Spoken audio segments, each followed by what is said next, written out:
Thành công chiến dịch giải cứu hoàng thượng lớn nhất thành phố Hồ Chí Minh.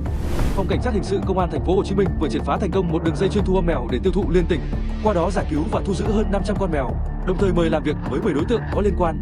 Hiện cơ quan công an đang tiếp tục mở rộng điều tra để làm rõ toàn bộ hành vi thu gom, vận chuyển và xử lý nghiêm theo quy định pháp luật. Để sớm đưa những chú mèo trở về với chủ sở hữu, cơ quan chức năng đề nghị người dân bị mất mèo chủ động liên hệ Phòng Cảnh sát hình sự Công an thành phố Hồ Chí Minh để nhận diện, làm thủ tục trao trả và hỗ trợ công tác điều tra.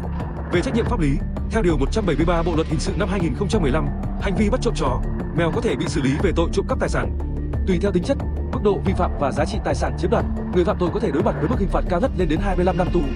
Bên cạnh đó, những cá nhân thu mua tài sản dù biết rõ đó là tài sản do phạm tội mà có cũng có thể bị truy cứu trách nhiệm hình sự về tội tiêu thụ tài sản do người khác phạm tội mà có, với mức phạt từ 6 tháng đến 3 năm tù.